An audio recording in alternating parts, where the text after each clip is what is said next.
So my name is Andy Lee, and I'm the president of the APAPA Tri-Valley chapter.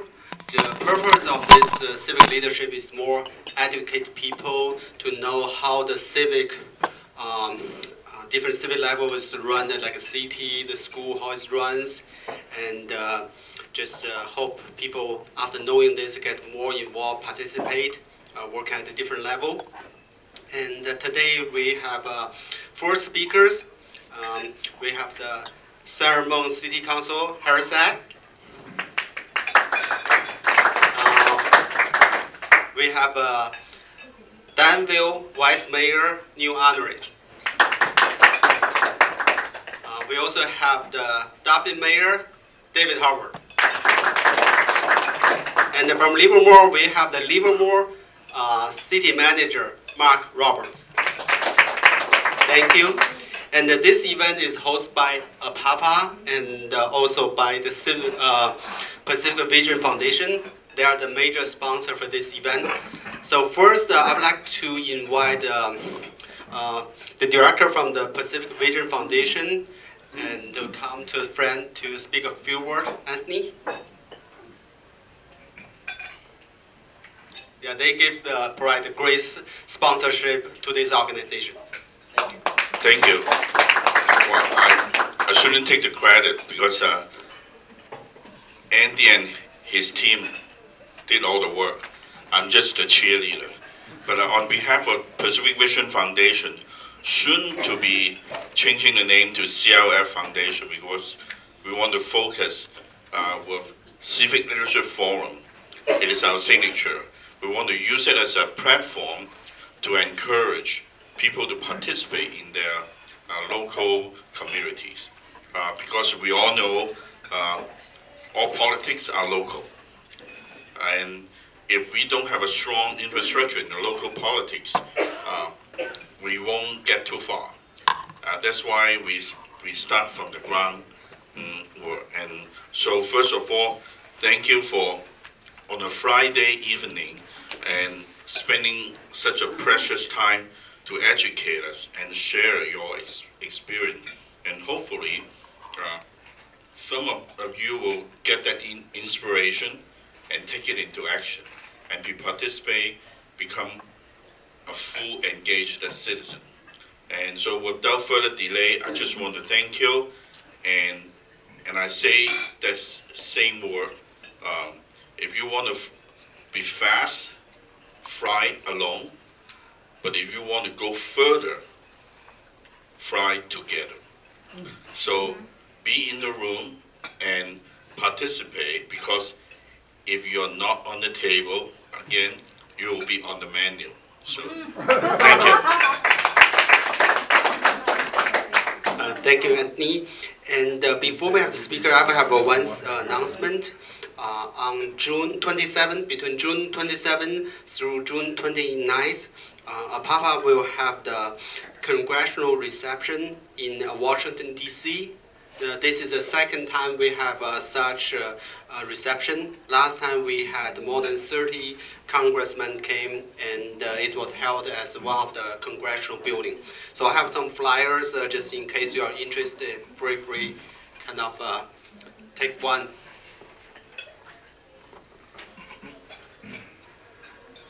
So next, I would like to invite Livermore City Manager Mark Robert to speak. And this is the first city manager to attend our meeting.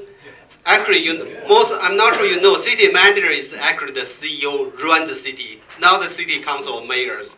And Mark was appointed to the city manager in 2012. So I've been here more than 5 years. And I think most people see the beautiful downtown and lots of business or the outlet. That's a lot of Mark's work. So let's welcome Mark. All right, good evening. So I'm a little different than the other three speakers you're going to hear from. So your other three speakers are elected officials. So in the Tri-Valley, your elected officials are elected at large. So we do not have districts in that case. My job's a little different. So in each of the towns and cities in the Tri-Valley, the councils actually hire a chief executive officer to run the city's or town's day-to-day operations.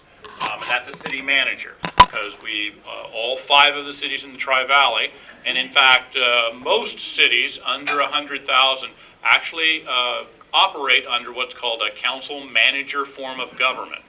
And that form of government is about 100 years old in the United States, and it divides power between 2 sets of folks. Ultimately, the elected council has the power of making law at the local level, as long as it doesn't conflict with state or federal law, and setting budgets.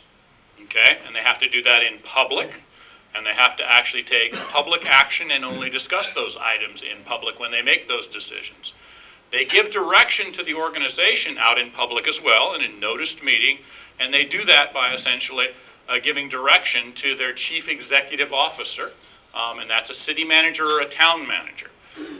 We are appointed by city councils and town councils, and we serve at the pleasure of the city council. So that means that we basically can be dismissed at any time for cause or not for cause. So that allows the council to ultimately implement its policies and directives. Now, there's some things the councils can't do, strangely enough, in this form of government, and that's actually give direction to anyone other than their city city manager or their city attorney. Generally, those are the only employees who work directly for a council. And that's actually done because essentially in the late 1800s in this country, when elected officials at the local level would get elected, they would install their friends, neighbors, campaign contributors into positions in city government who knew pretty much nothing about the jobs they were supposed to do. So as a part of the reform movements in the early 1910s and 1920s, the concept of actually having professional management in a city was developed. And so essentially the power is divided there. So they have to give direction to me or my counterparts in the other cities. We give direction to our professional staff to get done whatever they lay out as their priorities. They have the ability to set the budget for that and to set the laws and regulations that govern the local community. But it's up to me and my counterparts ultimately to implement that regulations according to state and local laws. So that actually makes sure that any of the large items where the councils give directions to their staff happen out in public.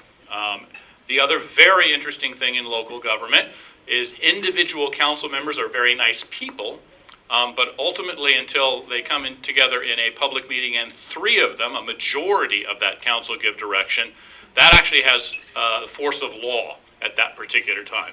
Before that, an individual council member, we can have discussions about it, we can chat about things, but that actually doesn't make things happen.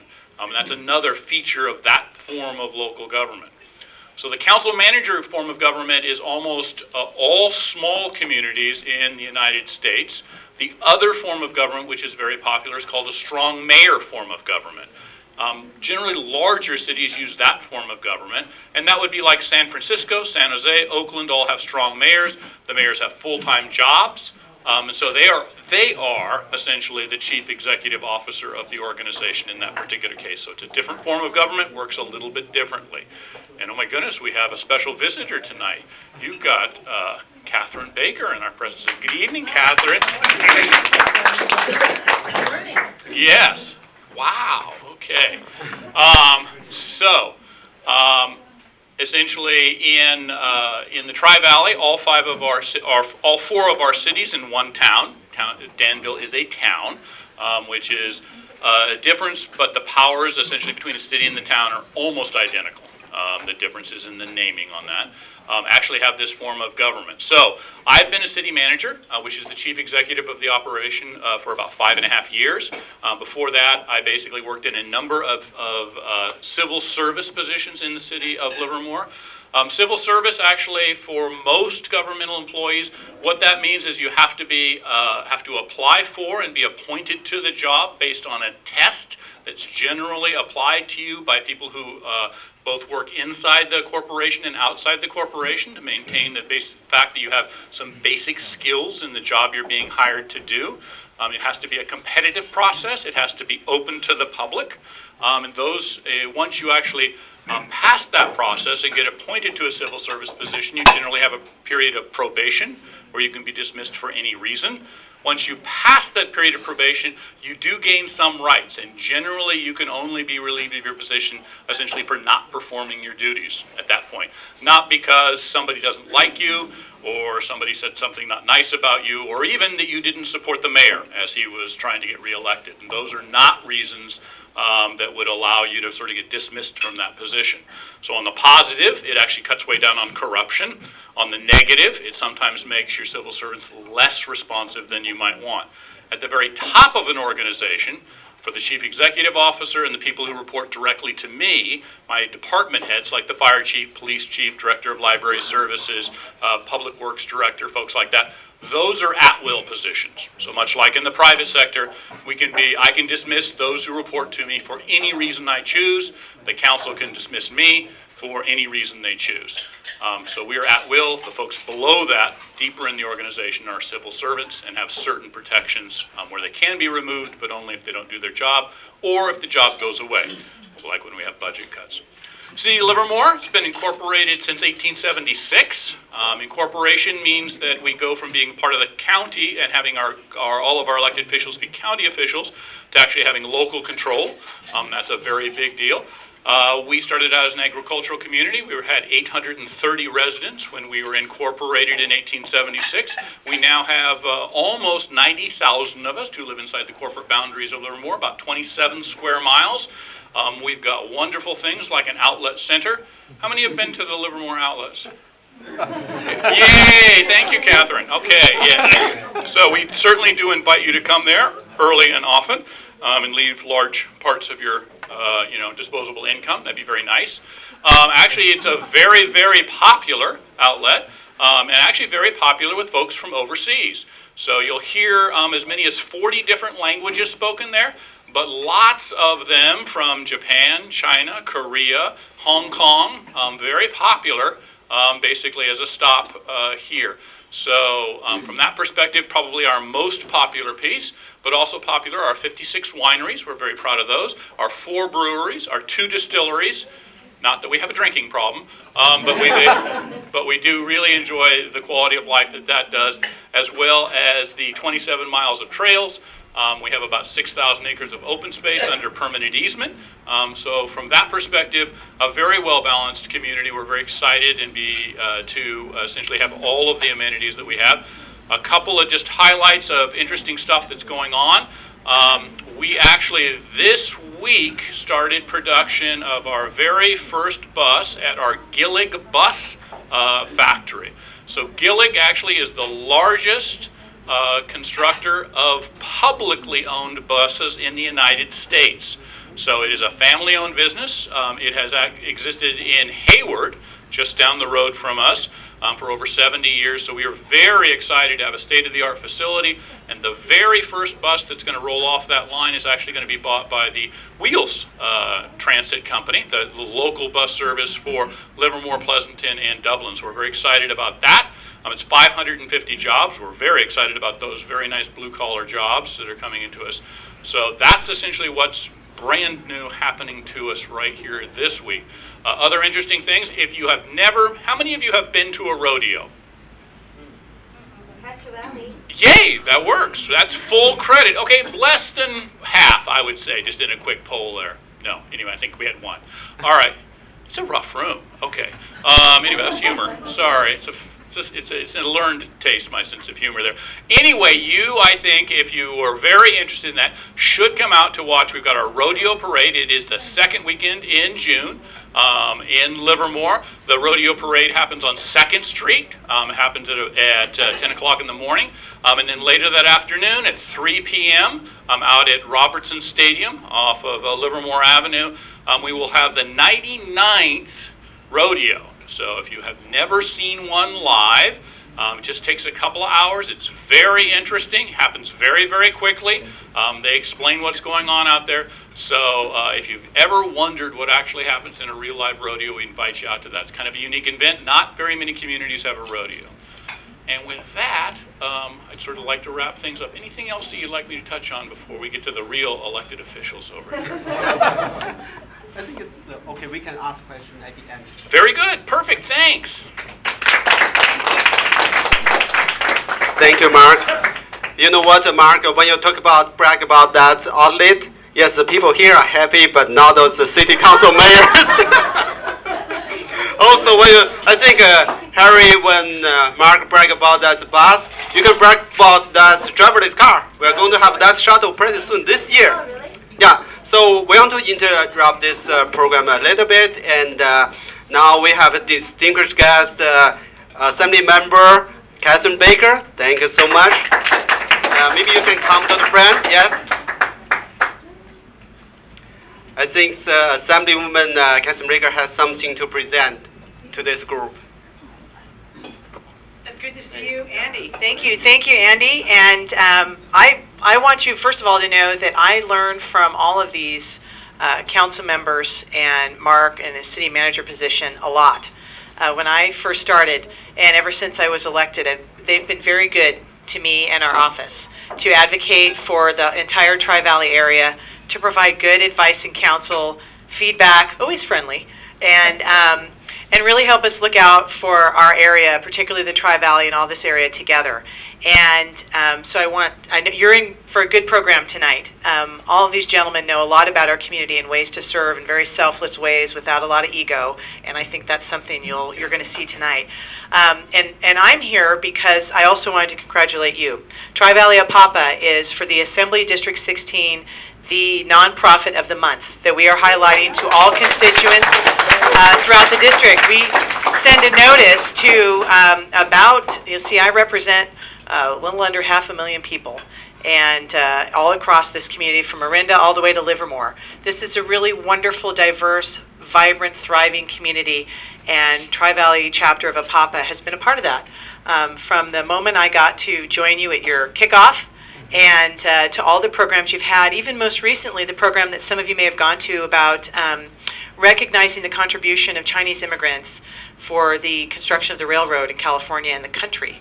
And there was actually a resolution on the floor just this week that Assemblymember Evan Lowe spearheaded. I was able to co-author it. And through the great education program that you do in our community now on Iron Horse Trail, those who appreciate that beautiful trail in the San Ramon area are going to be able to read about that contribution.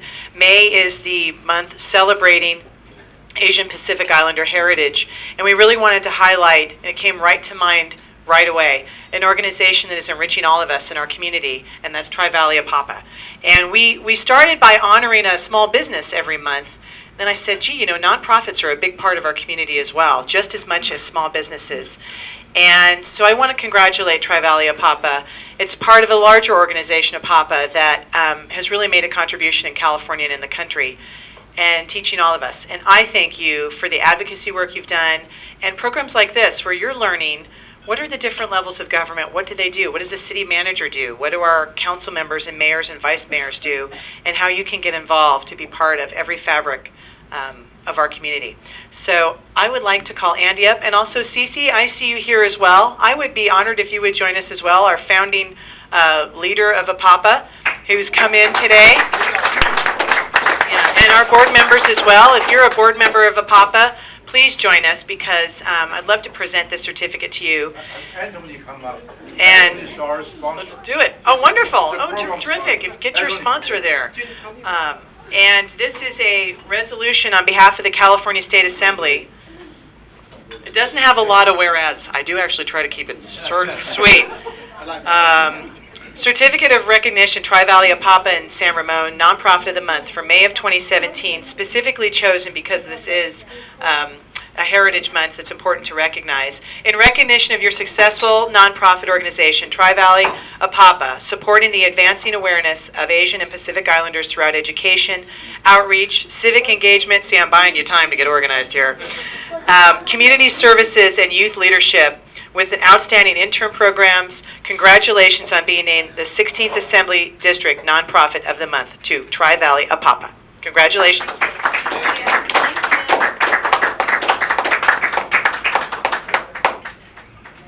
So we have our our Tri-Valley leaders here as well. I feel like they should be in the picture. I'm talking like taking pictures. Hold on. To join us? Okay. Oh, yes. You like that? These are our good leaders that we have in the Tri-Valley area. Mark, join us. I'm not sure we can fit.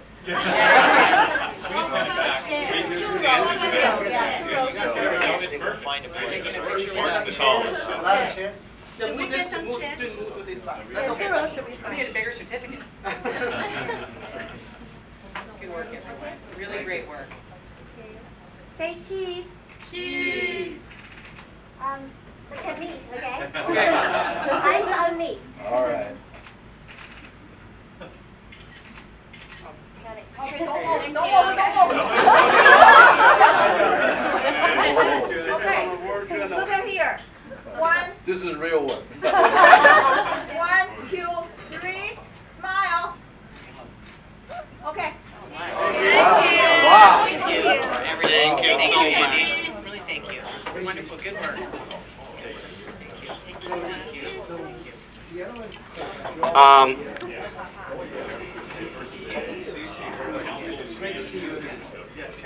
You know what? I want to say a few words. First, I want to check with all of you and Assemblywoman. Just wait a couple more minutes. Okay. Yeah. First, I want to check all of you. So, how many of you travel to San Jose or San Francisco, commute there every day? Raise your hand. Nobody? We're all. Oh, okay, there's one. You know, a lot of people here, they travel to San Jose, travel to San Francisco. You think it's a long commute? You know what the Assemblywoman does? She travels to Sacramento almost every day, 4 days every week. Wow. And she has 2 young kids. I still remember my story, my personal story back in 2015. At that time, my daughter was 6. At one time, I was there at the dinner. She patted her mom's back, said, "You know what, Mom? When I grow up, when I'm married, I will not find a husband that busy like Daddy." Think about her as a mom, travel that far every day, and she does not take the salary, right, Mrs. Assemblywoman? Yeah. I do get a lot of bugs on my car. Yeah. Yeah. So thank you so much. We are really honored to receive this. Thank you again.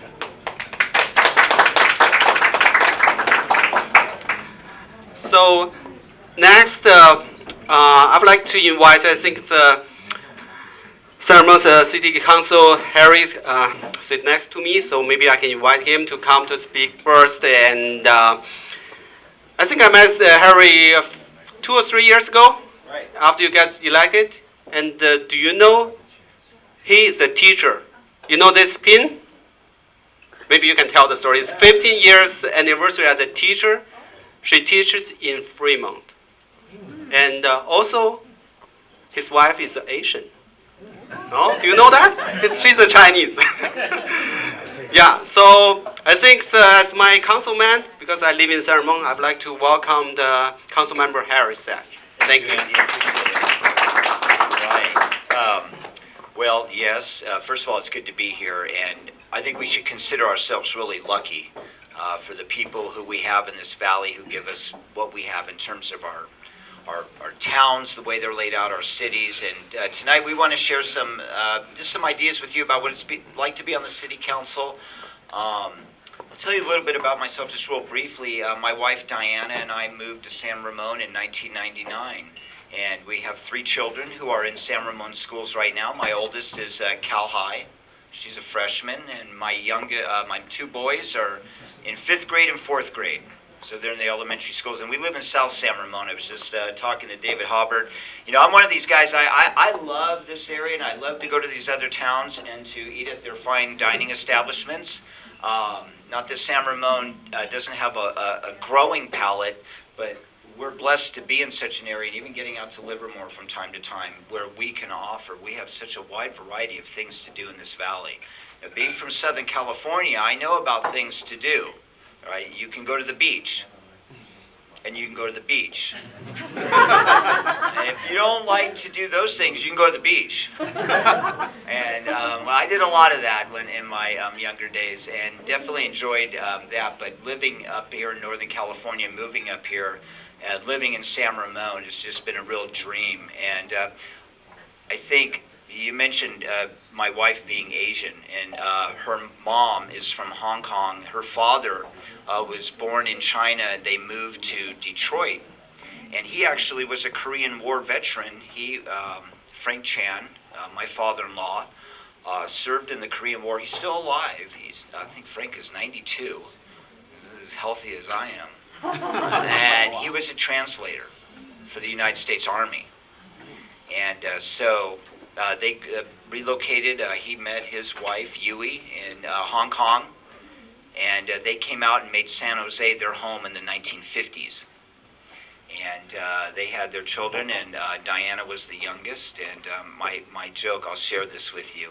I don't know, it may not get me asked into this room, but it was when I first got married to Diana. Her last name is Chan, and that's obviously a very common name for Chinese, and they're Cantonese. I said, there's about 1 billion Chinese in the world.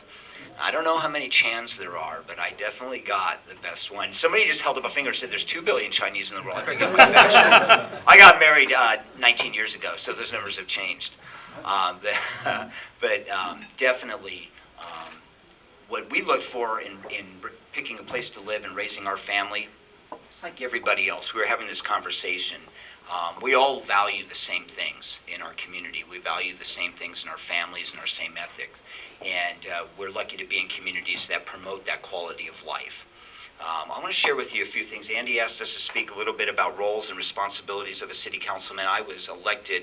I'm one of the newer guys up here. So I was elected in 2013. I had served on the San Ramon Planning Commission for 7 years prior to that. And what I've evolved and what I've learned in terms of the roles, first of all, I think as a city council member, you're the conduit for the public to the agency, to the city manager, working on listening to your residents, to understanding the issues of your community, and to try to look for ways to take what you hear and what you see and what you feel, and to look at policy and to communicate with city staff on given issues. So you're a conduit for the residents. We represent you.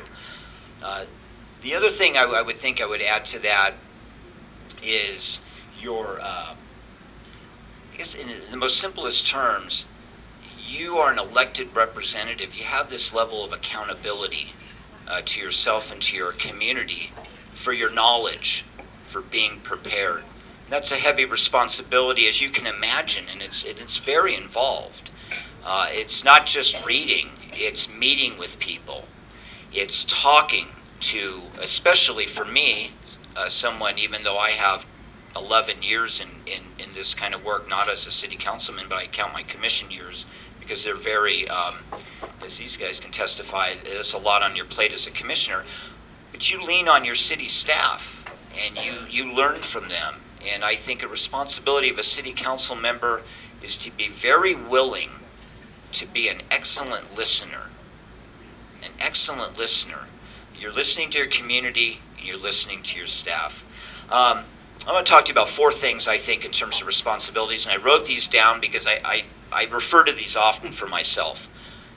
Be prepared. Be prepared. It sounds very cliche, but you've got to do your homework. You have to understand the laws of your state, your city. You've got to understand a lot of different issues: finance, land use, your cultural demographics, your schools, your public works, your police services. It's a wide litany. We're not experts. And if any of you ever contemplate public service, you don't have to be an expert to get into this work. As a matter of fact, it's probably better if you're not, right? Because the expert comes in and they know everything, and they've got an answer for you before you even can put out your question, right? You know what I'm talking about.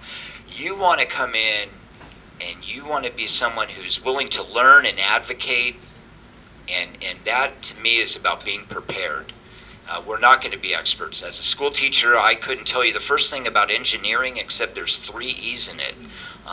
That is, the extent of my knowledge. But I work with engineers, and they teach me enough to where I can be proficient in being an advocate for public works. So being prepared and being a good listener, I think, are essential. Second thing I'd share with you is to have a focus area. Have something. There's a reason why these 2 gentlemen, David and Newell, and the others that we serve on, there's a reason they got elected. Something called them to public service. Something calls Andy to public service. You do public service, and even elected or whatever, you're a community asset for what you do. You are community assets because you're taking the time to educate yourself. There's a calling that you have. What is your focus area? When I first got elected, there were very important issues in San Ramon that I felt I wanted to be a part of. The creation of a new downtown, our city center. And you've read a lot about this in the papers, and you know what we have going on downtown. It should be ready, they say, by fall of 2018. And we look forward to our neighbors sharing their residents' tax dollars with us, as we've done with them in the past, right? Sharing is caring, right? We're proud of what that's going to be. It's not going to be so big. The tour buses are still going to get to the Livermore outlets. My daughter will still get to the Livermore outlets. But definitely what we have in San Ramon is we're creating a downtown where there wasn't any. And our residents said, work through this. We had back and forth with councils in our history that yay, nay, we don't like the partners, we don't like this. The focus was the city said, we want a downtown. And that got me into it. That got me on the planning commission to be an advocate for that. Now my focus area is infrastructure, right? Oh my gosh.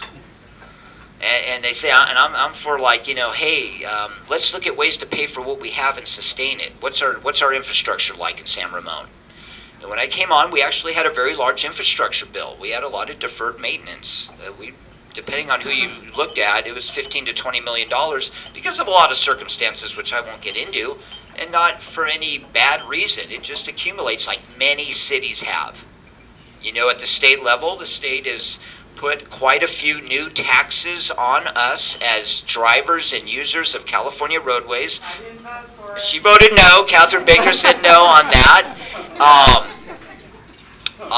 But Catherine Baker would also tell you that you need money to fix roads and you need to do it responsibly. And her political, she could speak to why she voted no on this, and for very excellent, obviously, reasons. But cities are strapped for infrastructure and those dollars. And that's something that got me interested in running. I saw our facilities were a little older. So having that focus area. The third thing is be prepared to be a problem solver. I don't see myself doing this for a long time, actually, because I'm kind of like that fast person, but I'm learning to fly with others. When you're new, you develop your networking and you develop people in the community. You develop working with your colleagues on the council. But you want to be a problem solver. And that means, again, going back to our constituents in Doherty Valley. I don't know how many people are here today who live in Doherty Valley, but we have an interesting issue with regards to our trees and landscaping and previous development errors. And that's a tough problem, and that's kind of a political problem, too. Who wants their trees removed, right? Oh, my gosh, you guys are taking down trees. Well, it's a problem. And I said, let's solve it. And my colleagues on the council said, let's solve it, even though it's kind of a politically tough deal to deal with, right? Looking at revenue for our city. San Ramon is blessed to have a wonderful, thriving business park and an incredible residential, 80,000 people, but yet we, like many cities, have to be very conscientious of how we spend our money. We're looking at ways to perhaps enhance our revenue. That's not necessarily popular, but it's an issue that you say we want to deal with. So be prepared to walk in and solve problems. You have to roll up your sleeves and work with your colleagues and come to solutions. And the fourth and final thing I'll say here, and I'll pass this on to my colleagues, is it goes back to the listening of the constituents. We work for you in our community. we're accountable to you, and we listen to you, and what I would recommend, and these gentlemen recommend, is be accessible to the people who live in your community. I give email updates, I think 3 or 4 times a year, to an email group that I have, and you know how it works, right? Everybody gets all the stuff, and people say, this is what this council member's thinking. This is what this council member cares about. We go out to events like this, and we get to talk about things that matter to our community. We listen to you. You're telling us this is what matters. And that is important. So, being prepared, having a focus area, doing your homework, and listening to your constituents, I think for me, those are 4 big things. They're the legs of my table. So for me as a new council member, I've really enjoyed the journey so far. I get to work with great people, Tri-Valley and throughout our valley, and making this a really great place for us to raise our families and to enjoy the wonderful things that we all have. So thank you all for taking your Friday to come out here and listen and learn and become better advocates. I'm an 8th grade U.S. history teacher in Fremont, as you mentioned, my pen, and it's just something in my heart. I want my 8th graders, as they go off to high school, to feel that they matter and that they have an active voice in the tomorrows of their government. It's important. And you being here is just as important. So, Andy, great job, and thank you very much. Thank you, Councilmember Harry Satch. And we have a new council member. We also have a really experienced council member of Westmere too. Very experienced, I think you're not the oldest one, but I think Neil Arnold has been in city council for 22 years. I am the old guy. Yeah, has been the mayor for 5 times, because Danville a little bit different, unlike Dublin President ceremony. Livermore is the mayor is elected. Danville, the mayor is more selected among those city council. Yes. And one thing I would like to point out is in the Tri-Valley area, I have 2 personal advisors. One is New Honorage. The other one is ceremony mayor Bill Clarkson. They give me a lot of advice, help me a lot. Really appreciate that. Great. Thank you. Thank you. Well, I want to tell you, I'm going to start up here, and I'm going to bring it back down to here. The most important question, how many of you are not from the United States originally? Well, guess what? We're all from someplace else. So my father, his mother, my grandfather, and everybody in my family was from an island in Croatia, right near Dubrovnik. Little tiny island called Brač. You were either a farmer or you were a fisherman. And because it was an island that had been settled for about 3,500 years, every time a new family has more kids, there's not enough room, so you have to leave. So my grandfather brought all of the family over here just after the 1906 earthquake. And my father grew up, and I didn't know this, I didn't realize he spoke Croatian, because in our household we spoke English. And I share this with you because the fact is we're all from someplace else. The United States is a unique environment. If you go to China, most people are from China. If you go to Italy, most people are from Italy. The United States was that country that was founded on the idea that everybody came from a different place, other than Native Americans that were here. The sad part was my father changed his name. His name was Marco. He changed his name to Mike. He wanted to be an American Mike. He didn't want to be somebody that was someplace else. He had a very heavy accent when he was young, and actually didn't speak English till he was about 8 or 9 years old. But I have to tell you, when I grew up in a household of learning that you are from someplace, be proud of where you're from, you bring with you your values, and you adapt and adopt and understand when you work with other people. Now, while most of you might be from someplace else, you're all from different places. And I think that's what makes the United States something that we should always celebrate. California was one of those places. 1849, they discovered something right here. Gold. It rapidly changed things. California was perceived as a desert. Well, there's not a lot out there. It's a desert. The gold changed that. It also found out that it was close to Asia, which nobody had really, really discovered and monopolized on at that point in time. Constitution of California was written in 1849, 1850. A few months later, became a state. The Constitution we have in the state of California was actually rewritten 30 years after that, in 1879. It has one very unique thing in it that no other state has. And that is all local government, so all of us as council member and mayors, if like Candace Anderson, a supervisor, a school board, anything other than the state legislature is nonpartisan by law. And I say that because that's important, because we don't argue about if there's a pothole in our community. It's not a liberal pothole or a conservative pothole. It's just a pothole. But we have two decisions to make. One, do we want to fix it? And two, can we afford it? That's why local government has greater success than the state. The state has, and we see at the federal level, which is off the charts these days, but the rhetoric gets in place of you and I coming up and saying, hi, my name is Newell, and what's your name? Quayle. We can do that because we don't have a barrier, but if we put this in front of us, and you're on that side of the table because you're Republican, I'm on this side because I'm a Democrat, we can't communicate. So, and the reason for that, California was founded as a state pre-Civil War. The political rhetoric at that time was so high, and even after the war, the political rhetoric was high. That's the reason it got into the Constitution. So I think we're fortunate about that. So all cities, all other forms of government are all subservient to the Constitution. So there's 482 cities, there's 58 counties, and the hierarchy is there's the state government, there's a county government, the 58 of those. There are cities, so city government below that, and Mark talked about the styles.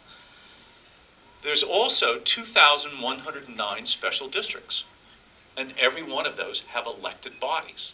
So what's a special district? School boards. All school boards, school districts are special districts. San Ramon Valley San Ramon Valley Fire Protection District, the fire department. Now other cities have their own fire departments. East Bay Mud, that's a special district. It's actually a government entity. Contra Costa Sanitary Sewer District, all of those are. Each one has an elected body with similar duties and responsibilities. While theirs may be just for a school, maybe for delivering water or sewer services, those are critical. And if you think about it, there's only 58 counties, 482 cities. The majority of our local government are special districts. San Ramon Valley Unified School District, its budget is greater than all of our cities put together.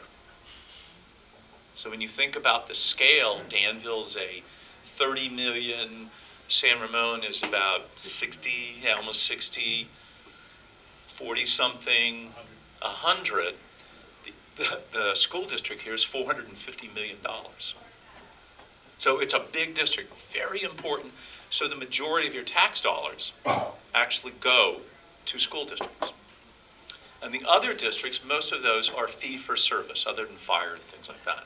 So East Bay Mud, you participate in that. They have a governance body, and you pay for a service. So when you get down to how do you get involved, all of those have the same rules.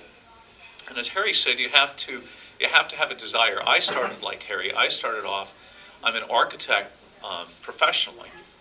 So I started off in the Architectural Design Review Board. Then I got into the Planning Commission.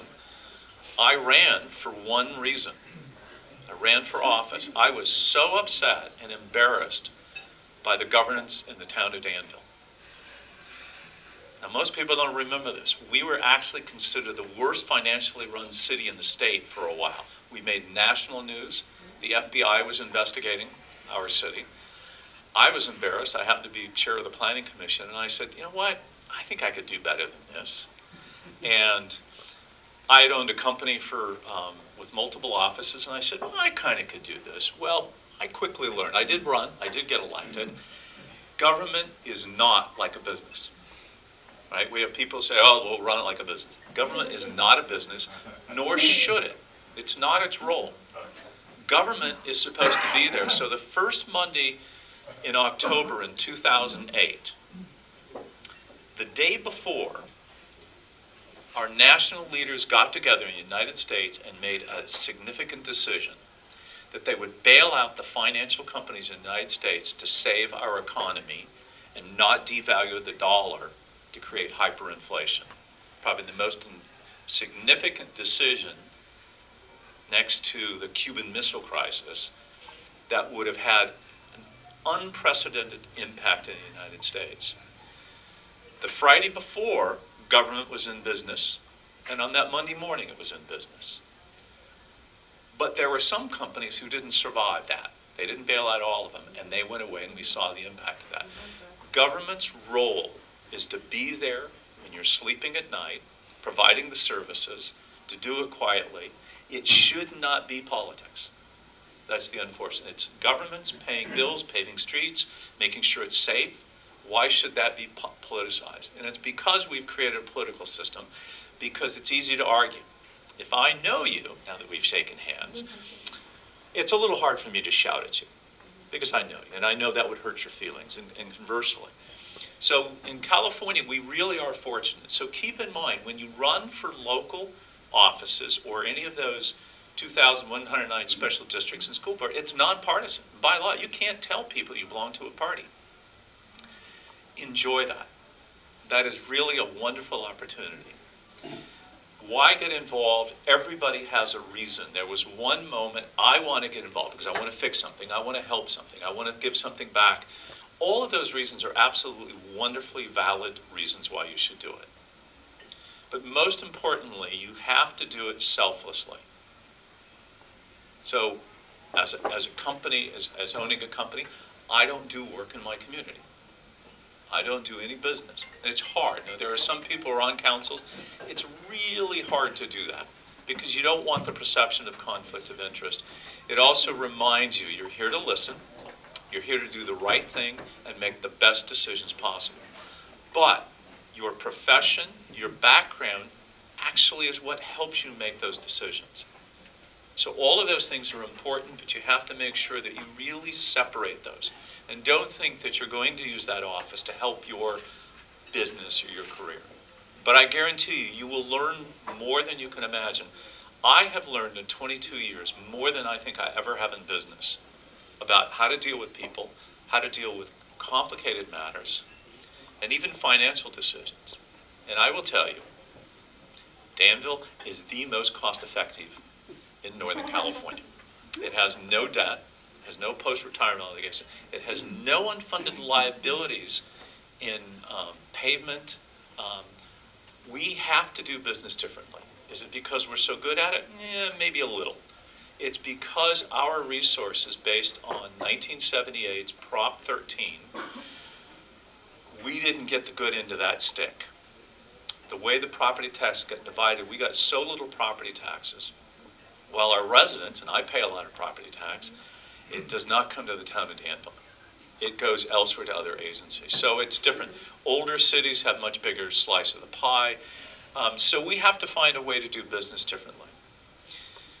The other part I would leave you with this, and this is interesting. Why does some cities have directly elected mayors and others don't?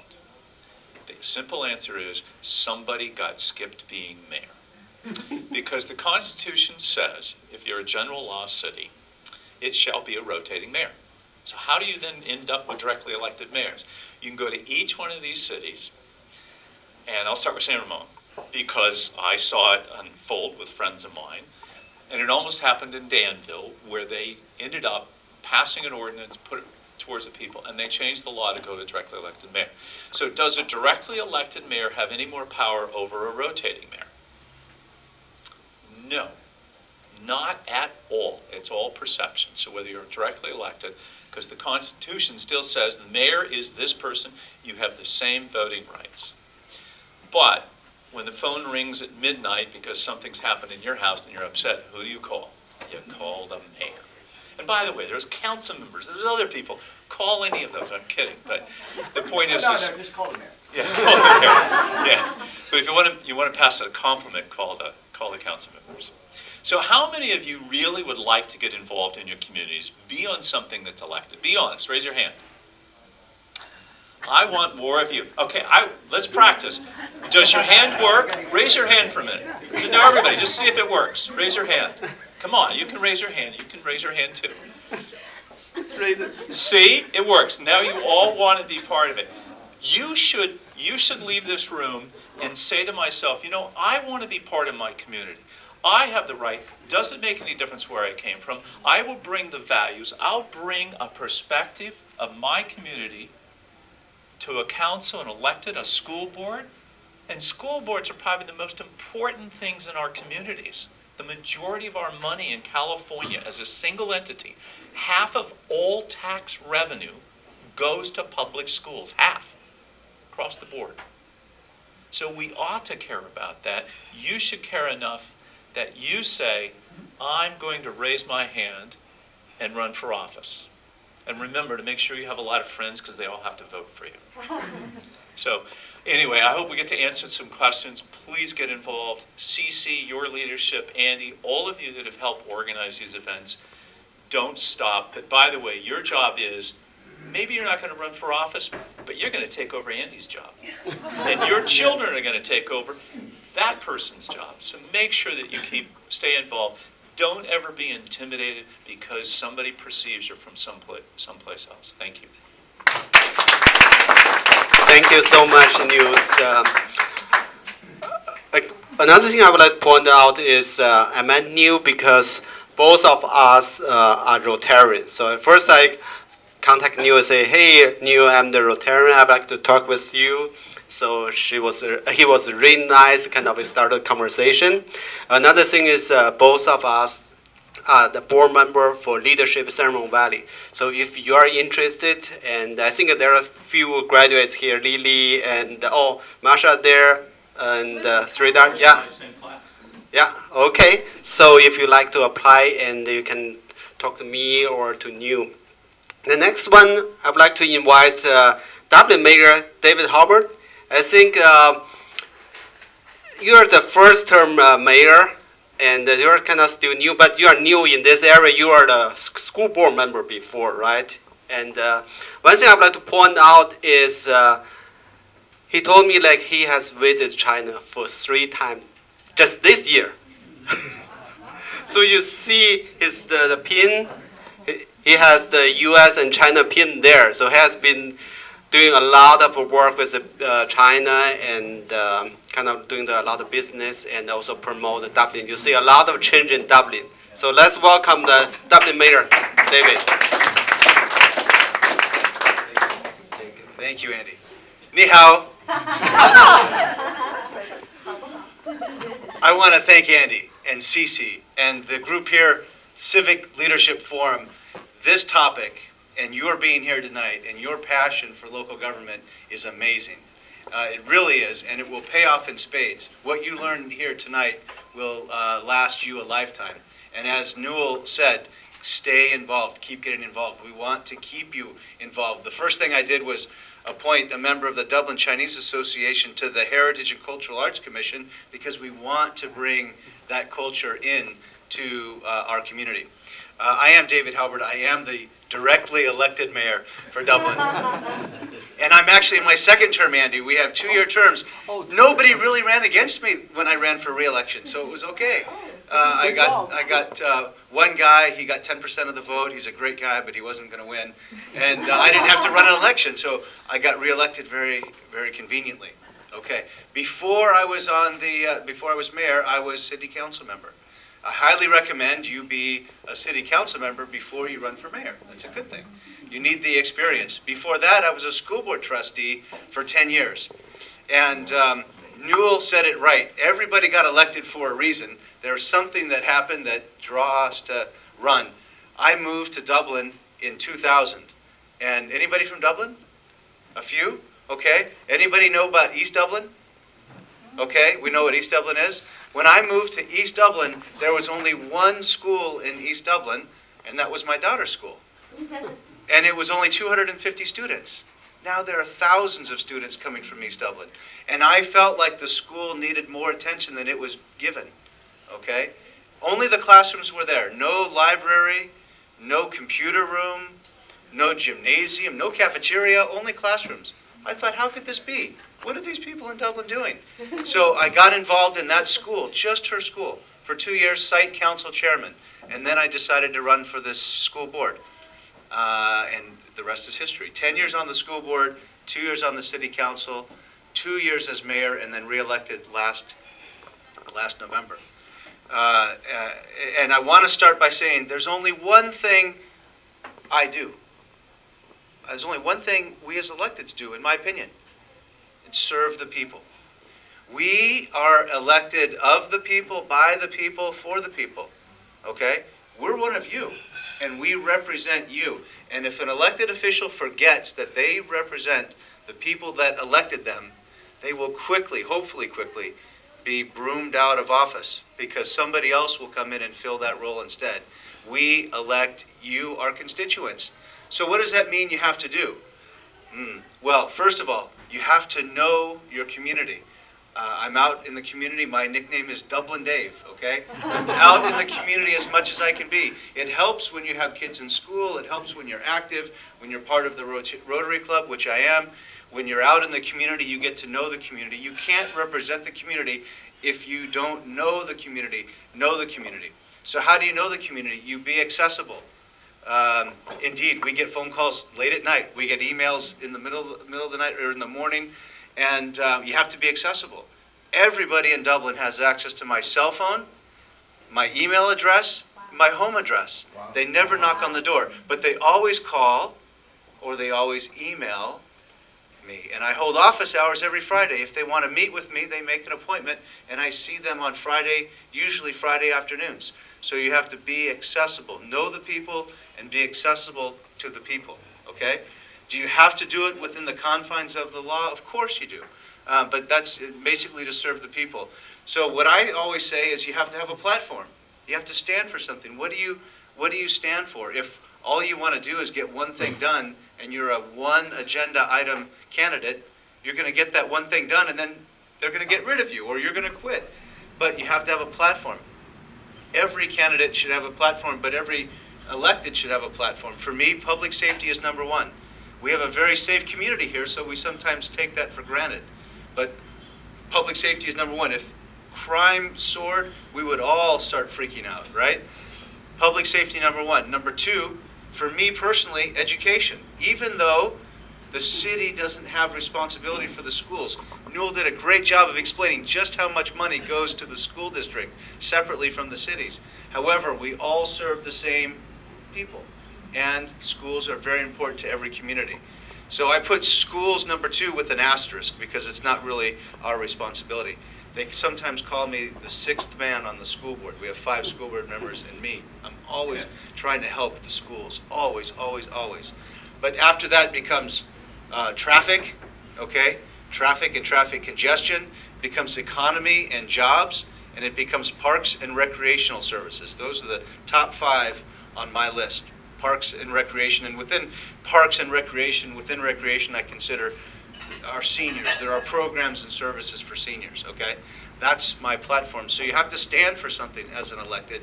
You have to have a platform, okay? And then the other thing I want to say is you have to be a team member. Mark said it best as well. The mayor one person doesn't tell the city manager what to do. You need a majority. So if you're going to be a part of a team, you have to be a team player, and you have to understand your teammates. You have to understand their wants and desires, and you have to work together well as a team. Does that mean that if your feelings get hurt, that's at the moment? The next moment, your feelings can't be hurt anymore because you have to move on. Likewise, right? You've got to be a team player. And there will be times when I've slammed my computer down in disgust and so mad, and the meeting ended, and everyone looked at me like, what? 2 minutes later, we're high-fiving, shaking hands. You've got to get along with your team, okay?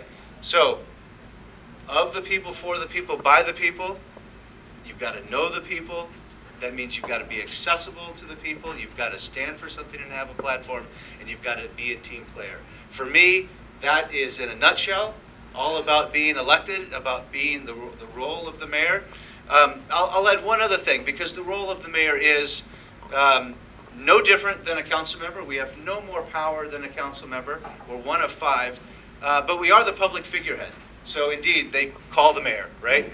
That's the press will call the mayor generally if something's happening. In our formal protocols, if an emergency were to happen, the mayor would have an official role. If they were a rotating mayor, whoever was the mayor at that time would have an official role. When we go to ribbon cuttings and groundbreakings and ceremonial events, the mayor has that role. The mayor has to run the meetings. And I'll tell you, it might look, Newell makes it look really easy because he's good at holding the gavel 5 times he's had to do it, 5 years. It's not always easy to do, but you have to take that responsibility on to run a meeting. And things can get a little bit crazy sometimes at council meetings when they're really politically charged or emotionally charged, and you have to handle that well. When the dialogue at the dais gets a little bit testy, you have to watch each council member and you have to manage the room. So you have to be able to do that. That's different than being just a council member. So there is a little bit of that ceremonial and formality that a directly elected mayor or a mayor has to have when they're in that position. So I will add that. But other than that, I think that's all I've learned about being an elected mayor. And I want to thank you again, Andy, for having me. I think we have room for questions and answers as well. But thank you very much for listening. And I'm always available, even if you're not a Dublin resident. You can call me anytime, okay? Shishi. Thank you so much, Deputy Mayor. And now it's after you heard about Livermore City Manager and the Mayor, Vice Mayor, City Council. I think you may have some questions. Now it's open Q&A. Maybe Ray, you can go ahead. Should we come up here? Yeah, maybe can you all come to the front? Let me open up the question for the floor to start thinking about. Most of us in here probably have our own job. When you started, I think the mayor of Danville, when you started, you were architect, and you have one is a teacher, and you coming into in the political 14 years ago, politicking is because you fed up with the school. Yeah. Before that, you all have your own job. I don't know if your job as a politician in this area is a full-time or is a part-time. You still have your own other job. That's a great job. Since I have the mic, I'll answer it. No, let me say. At what stage can you say your grandfather came from Croatia, right? And your father doesn't want to speak the language, but spoke English to you at home, right? And all that. We all went through that. Okay, my kids don't want to speak Chinese to me. My kids want to speak. I wanted to learn Croatian. Yeah, until they get to the 12th grade in the high school, they say, Dad, you make a big freaking mistake. You didn't force us to learn Chinese. That's what my children say. Okay, and that's another story. At what stage? Because we're all in here, or our kids are in a high school, or our kids are in the college. How do we entice the second generation to get involved in the community? That's my question to you, right? No, that's too tough for me. I'm going to give You know what? I'll start it off, and well, it starts at home because you are the first parent. You're the first teacher, I should say, as a parent. And what you do in your community, I'm very fortunate that I was sharing with Dave. I have small children, and they've seen me wear the suit and the tie. Daddy, what are you doing? And they learn about that. But it's not just that, going to meetings and stuff. It's your volunteerism and what you do. So you're the first teacher there. But getting them involved is showing them what their community's about. And I will say the schools do a great job with the community service aspect. My take, and I think many people are coming to this realization about our current crop of young people, the millennial people. There's this perception that they're entitled, they're soft because they haven't been challenged. We provide our children with really an amazing opportunities through our hard work. I know where my upbringing was, and it was very challenging, and we were poor as a family growing up in Southern California. And I look at what we can give our kids now, what our communities provide for our kids. But the children today, the high school seniors, I'm a teen council representative of the council for our San Ramon Teen Council.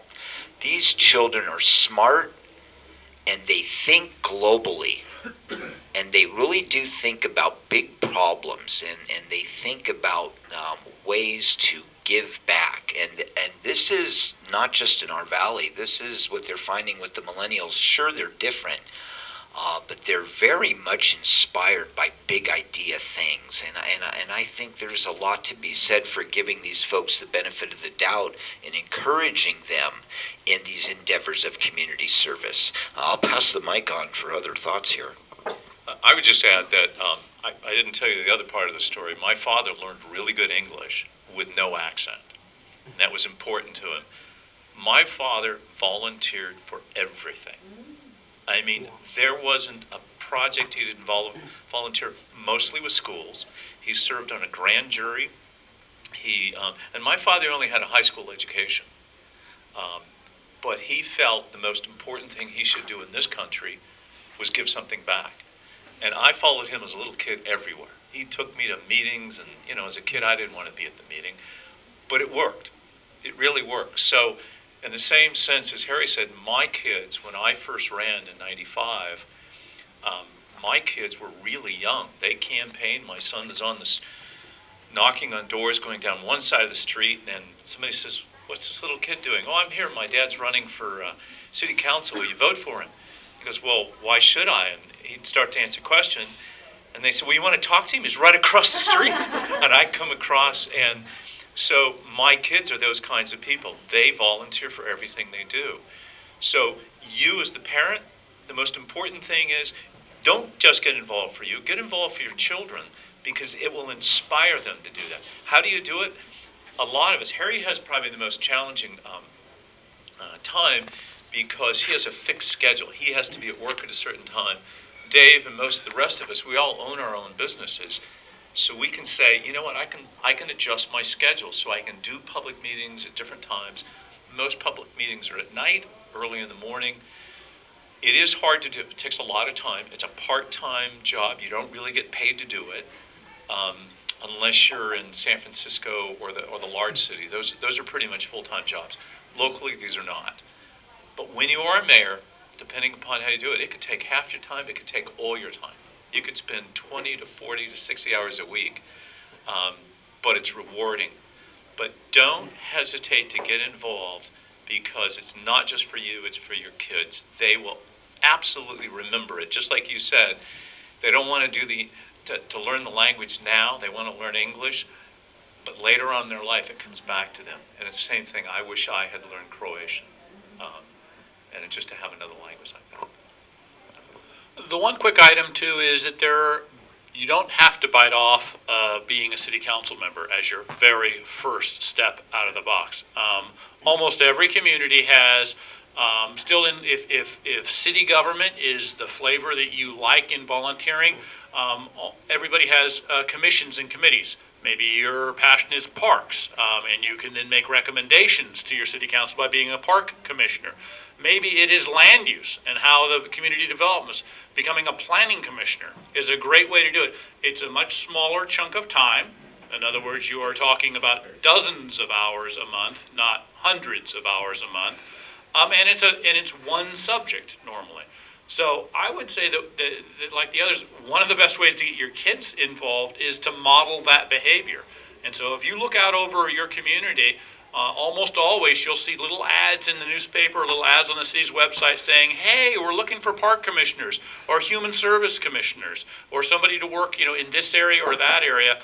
And that's a great way to start, because those meetings are run the same way a council meeting is. They follow the same sort of rules, the same law. They're served by the same staff. It's a great way to get just a little slice and see, hey, I kind of like this, or maybe I'm going to go volunteer for Rotary.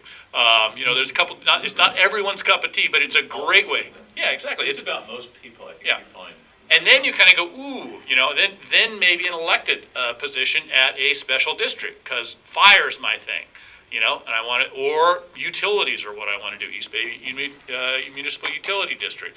So there's a bunch of different ways other than sort of leaping in and becoming a council member is your first step. Great answers by everybody.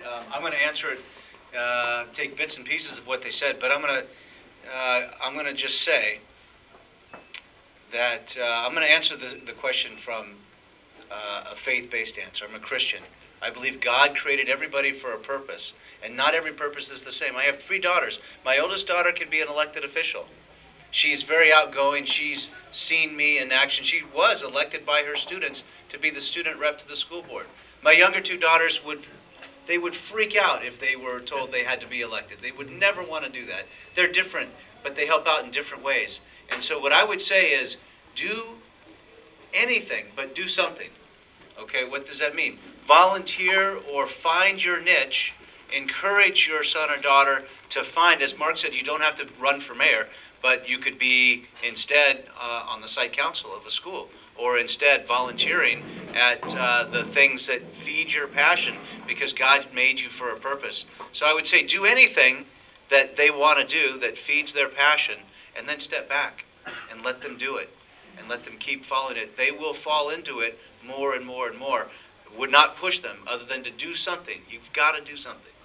So does that help? Let me finish it, because this is a good one.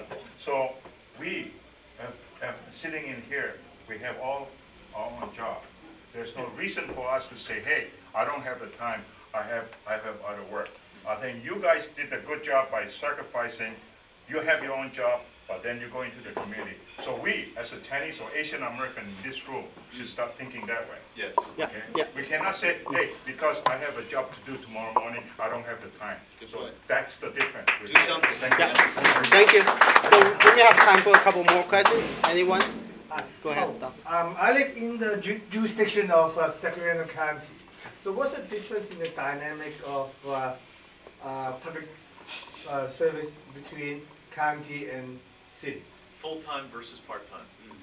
So it's a paid job. As a elected supervisor, you're going to have a staff. You're going to have anywhere from 2 to 7, 9 people working for you. You have a responsibility to oversight, manage those people, run an office. It's a 7-day-a-week job. You can't be a supervisor in any county in the state of California and have another job, because that's the job. For example, and you can tell by the salaries. It was a council member. I think I get paid $695 a month. 4 cents an hour. Yeah. Taxable income. But it cost me $5,000 a year to be a council member on top of that. Because every time I go to an event, I have to write a check to do that. So there's a lot of things to that. But county government is probably the most complicated level. Because county governments, unlike cities, they provide all social services. They have to provide hospitals, welfare. So all of those state programs that you hear about, it is actually done by a county, not cities. The exception to that is San Francisco. Why? It's a city and a county. So you have a mayor, but there's no city council. You have a board of supervisors, and the mayor doesn't go to that meeting. It's a totally different. Oakland has a slightly different form of government, strong mayor. But a supervisor is a full-time job. So for example here, a supervisor makes about $130,000 a year plus benefits and retirement. And it's full-time. They get a car allowance, they do that. Those are full-time jobs. So if you want to do that, same thing. If you're going to go to state legislature, higher office, those are full-time jobs. And when they mean full-time, 7 days a week. Another way to think about it, your county supervisor is kind of like your mayor, okay, unincorporated county. Your county supervisor is the person you would go to as a resident, as if you would go to your elected mayor. Yeah, that's another way to think about it. Thank you. You have a question? This is one of our interns. She has a question Welcome. to ask. Okay, go ahead. Sorry if this sounds like a silly question, but as a high school student, I'm curious, what did you major in and how has that impacted you? Good question. None of us majored, I can tell this because we know each other well, none of us majored in what we're doing. I went to UC Berkeley, so I got a bachelor's degree, Bachelor of Arts in Architecture, and then I stayed on for 2 years, got a Master's of Arts in Architecture, and I became an architect. But I'm also the 5-time mayor, 22 years being elected, you know. Harry's background's totally different. Teaching, but I did get my bachelor's degree from Sacramento State in 1993 in government. I really found an interest actually when attending community college. A friend of mine said, "Would you like to be involved in student government?" And I said, "Sure, why not?" And that led to being appointed to the California Community College Chancellor's Office board as a student representative, and learning about governmental relations, and that fueled my passion for government. It allowed me to become a teacher of government, and eventually what I learned about working in Sacramento and being a student in government was that if you wanted to get full-time in government, at the state level, it just doesn't pay. They want you to work for free for forever. And I hope Catherine left the room. I know she treats her people better than that. But back in the 90s, when it was really tough over there, it was like, I'm not getting a career in Sacramento. And so I looked elsewhere, and that obviously led to teaching. But for sure, that was my route. I studied finance as an undergraduate, and then I went to UCLA to get my MBA. So a business guy. My career has always been in business for large companies, Nestle Food Company, PepsiCo, in sales and marketing roles. I was an IBMer for a while, and then I started my own consulting business. So I have a finance business background, and indeed, most electeds you'll find a very varied and widely varying. Some never had a career there. They were a homemaker and became elected. But what we're going to find, though, is the city managers and the CEOs have a very generally more defined and focused career path. And so Mark will tell you what he studied, and I think it'll be pretty clear. Most city managers probably follow that path. Mark? So if you are interested in local government, we encourage you because it's a wonderful place to work. You can get a job in almost any field you can imagine in local government, from public health at one end of the extreme to law enforcement, firefighting, medical, engineering, finance, planning, building, housing, human services. If you can imagine sort of something that's done at the local level, whereas most of your government actually is, you can major in that. So my background is I'm a planner. I'm a professional planner. So my background is I have a bachelor's degree, a bachelor's of science in landscape architecture with an emphasis in urban planning from UC Davis. Okay, and so that's my undergraduate degree. And then I really was very interested in finances and development. So I have an MBA from Berkeley with an emphasis in finance on the one side, and then land development on the other side. So essentially, from that perspective, being the chief executive officer of the organization, both of those skill sets help a bunch. For example, in Livermore, every once in a while, we have controversial projects dealing with land use. In fact, a lot of local communities, it's one of the items, if it's not at the top of the list, it's near the top of the list. So having a background in land use and understanding that's very, very helpful.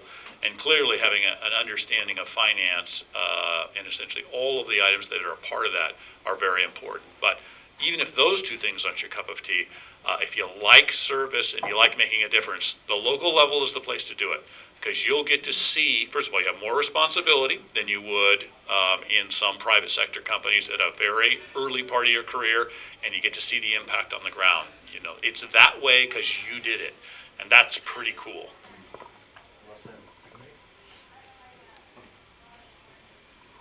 So thank you all so much and for spending the time with us. Also thank the audience.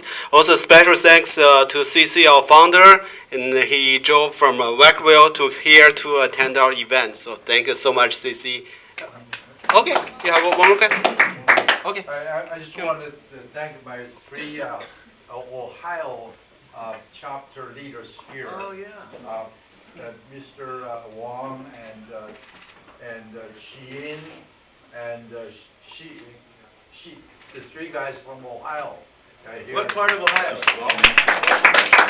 Cincinnati and Cleveland.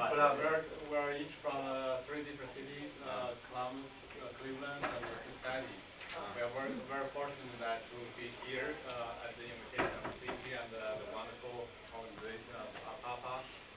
In the past couple of days, we got exposed to a lot of leadership here and see how they are running the operations here, and also see how they engage with you guys as elected officials. We appreciate the opportunity here. Welcome. Welcome. Thank you. Your statewide civic leaders outside your high-tech profession as a volunteer. Thank you. I think Anthony has Just 30-second commercial time. I see that the slide didn't cover, so I want to mention and also extend an invitation.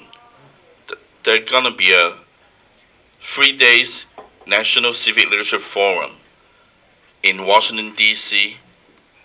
on June 27, 28, and 29. We are co-hosts with APAPA and also quite a few national organizations.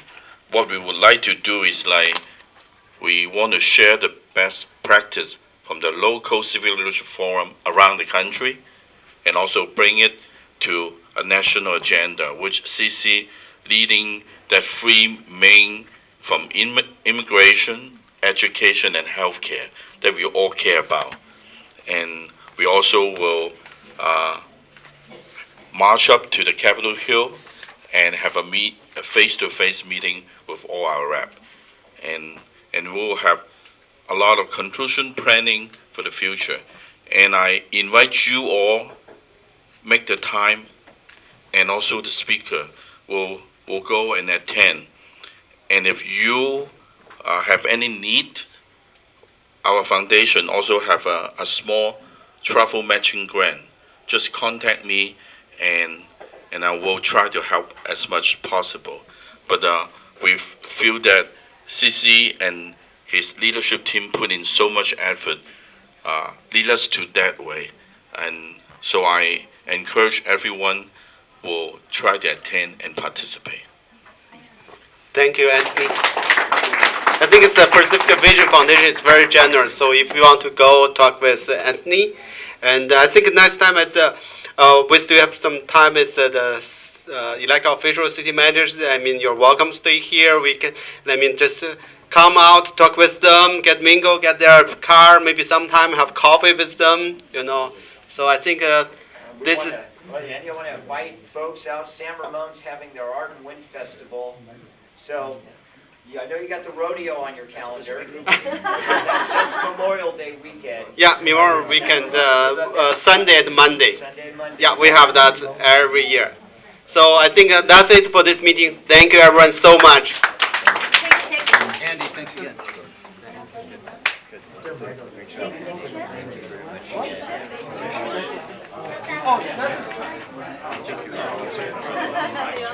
Let's come to the front. Let's take a group picture, please.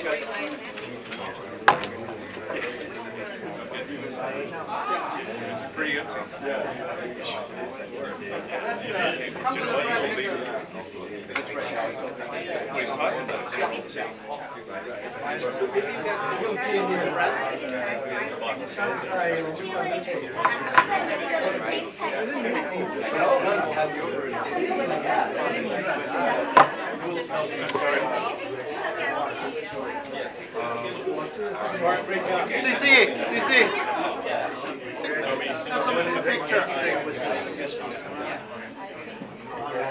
Okay, come to the front. Hurry up. Might as well. CC.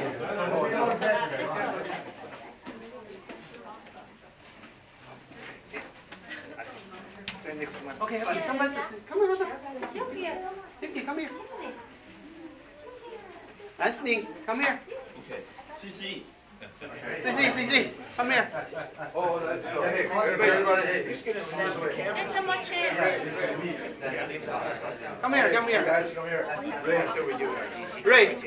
Ray, come here. You get a chair. Sissy, you got the chair? You get a chair.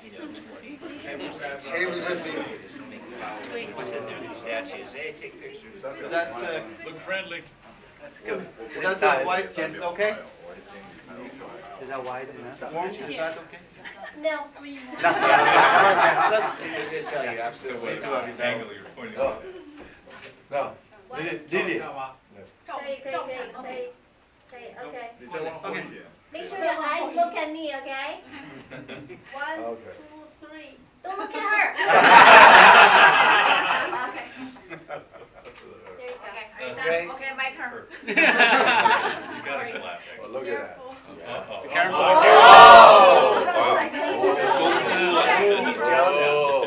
Okay, hold on. 1, 2, 3. Can you stay a little bit closer? Okay. All right, thank you. Okay. That's good. 1, 2, 3. Don't move. Okay, don't move. Okay, Let me good. check, double check. Okay. Careful, good to see you again.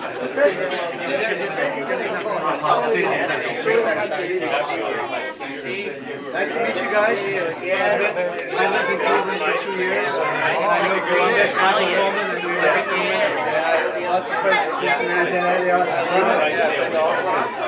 Sorry for the police officer. I haven't seen my wife in Where was that?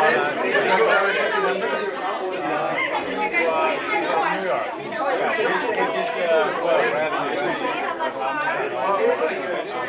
You're taking him to Cleveland. Twinsburg.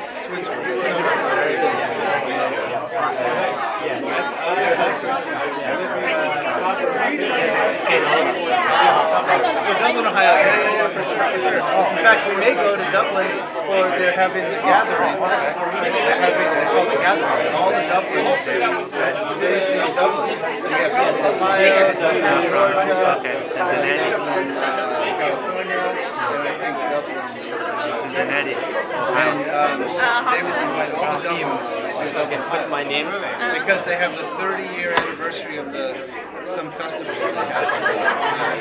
So I got to I don't know Dublin. I just realized. Yeah. I have been in No. Never been there before. So nice to meet you. No worries. Okay, good. Have a great trip in California. Good to see you guys.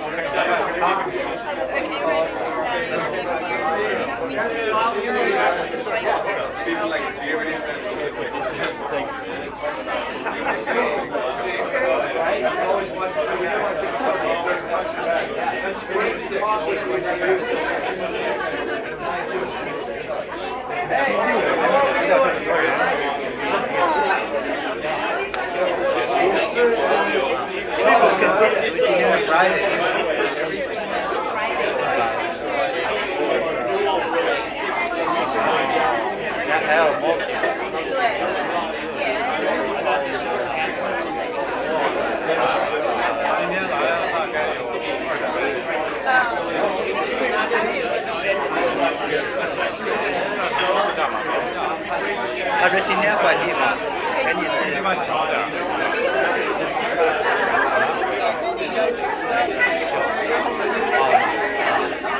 他是就是说，一般来的都是你们的APAPA的 member，还是真正的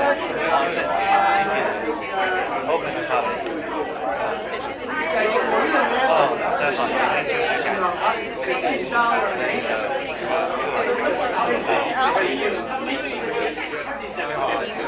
好，你也参加，就要从 bottom up 去参加这个。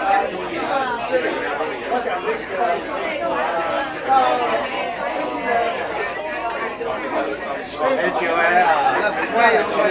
你们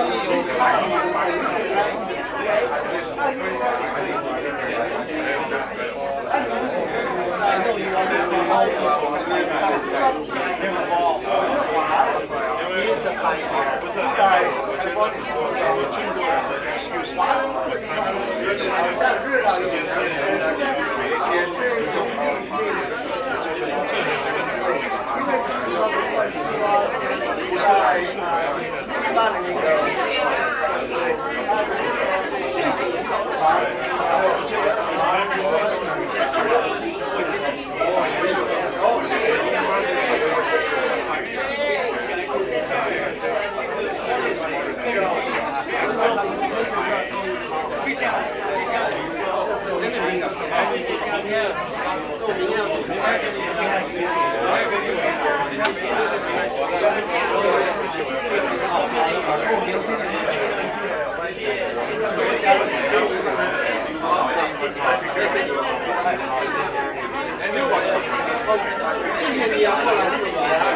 他们